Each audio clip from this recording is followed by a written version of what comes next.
पाकिस्तान सुनकर कभी दुश्मनी का ख्याल आता था, लेकिन आज वो भी ख्याल में नहीं आता है, क्योंकि 15 अगस्त 1947 के बाद बनाए देश जहाँ राजनीतिक संकट अभी तक बना हुआ है, वहीं पर खाद्यान्न संकट, आतंकवाद और अतिवाद जैसी समस्या और अधिक बढ़ रही है। परंतु पाकिस्तान स्वयं इस प्रकार की एक समस्या पूरी दुनिया के लिए बन चुका है, जिसका तुरंत समाधान आवश्यक है, और वो है पाकिस्तान के न्यूक्लियर हथियार।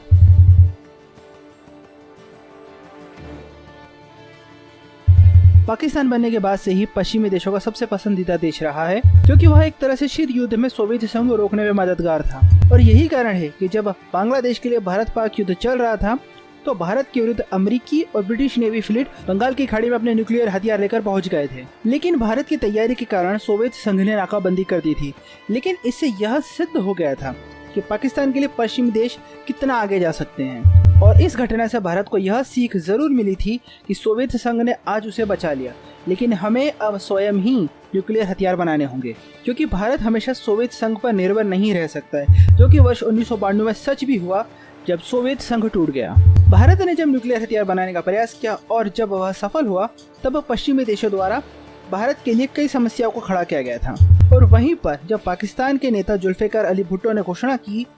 वो भी अपना न्यूक्लियर हथियार बनाएंगे, भले ही उन्हें घास खानी पड़े, और इस पर पश्चिमी देशों का मौन था, क्योंकि इस समय तक ईरान ने कम्युनिस्टों और इस्लामिक गुटों ने मिलकर तख्तापलट कर दिया था। ईरान के हाथ से जाने के बाद पाकिस्तान पश्चिमी देशों के लिए एकमात्र विकल्प रह गया था शीत युद्ध में, और इसी कारण अमेरिकी राष्ट्रपति रोनाल्ड रीगन पाकिस्तान के न्यूक्लियर प्रोग्राम के बारे में सब जानते हुए चुप थे, और यह अमेरिका को ही काफी महंगा पड़ा, क्योंकि जहां पाकिस्तान अमेरिका के साथ अफगानिस्तान में सोवियत संघ के खिलाफ लड़ाई लड़ रहा था, वहीं पर पर्दे के पीछे पाकिस्तान नॉर्थ कोरिया और ईरान के साथ न्यूक्लियर हथियारों की तकनीक बेच रहा था। और जहां भारत के पास न्यूक्लियर हथियार अपनी सुरक्षा के लिए थे, वहीं पर पाकिस्तान के न्यूक्लियर हथियार मात्र भारत से हथियारों की होड़ के लिए थी।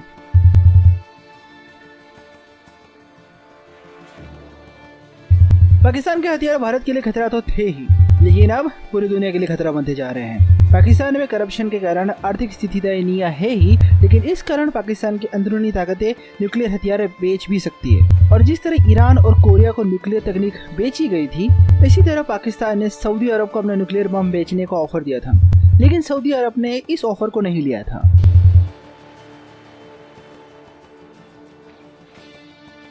पाकिस्तान में इतना अतिवाद नहीं था जब तक पाकिस्तान में जियाउल हक ने तख्ता पलट नहीं किया था, लेकिन जब पाकिस्तान का तख्ता पलट किया गया तो पाकिस्तान मिलिट्री कंट्रोल हो गया था, और उस समय यह मान लिया गया था कि पाकिस्तान को अगर राष्ट्रवाद नहीं जोड़ सकता है,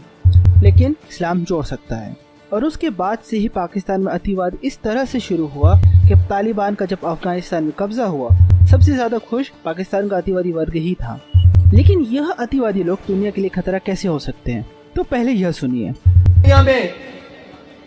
सदर को लेके, वजीर आजम को लेके, अपनी तमाम काबीना को लेके जहाज भर के पाकिस्तान की इकोनॉमी बचाने के लिए चीफ ऑफ आर्मी स्टाफ को भी आगे लगाकर दुनिया में जाकर हर एक के दरवाजे पर भीख मांग रहे हो। कोई तुम्हें देता है, कोई तुम्हें नहीं देता, कोई अपनी शराइत मनवाता है। क्यों जा रहे हो? कहा जी मुल्क की इकोनॉमी खतरे में है, हम मुल्क की मैशत बचाने के लिए जा रहे हैं। मैंने कहा इधर आओ, तुम कहते हो पाकिस्तान की रोडों पे निकलने से कुछ नहीं होता, एक बार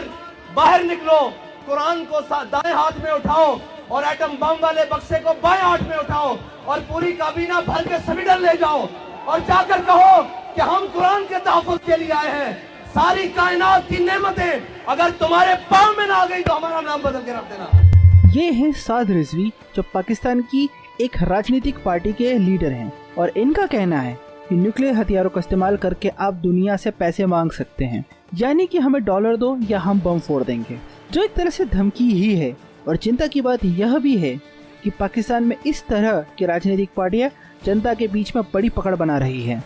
और अगर इसी तरह स्थितियां रही तो आने वाले समय में यह हो सकता है कि साद रिजवी जैसे लोग न्यूक्लियर हथियारों को बस एक मामूली हथियार समझकर किसी भी समस्या का समाधान मानकर चला सकते हैं, या फिर किसी भी आतंकवादी संगठन को पैसों के लिए न्यूक्लियर हथियार बेच सकते हैं, क्योंकि इस तरह के अतिवादी संगठन पाकिस्तान में कोई नए नहीं हैं। और अगर दुनिया के जिम्मेदार देश इस बात को यदि जल्दी समझ ले उतना अच्छा है। जिस प्रकार सोवियत संघ के टूटने के बाद यूक्रेन से उसके न्यूक्लियर हथियार लिए गए थे ताकि कहीं गलत हाथों में ना पड़ जाएं, इसी तरह यहाँ भी इसी तरह की कार्रवाई की जरूरत है।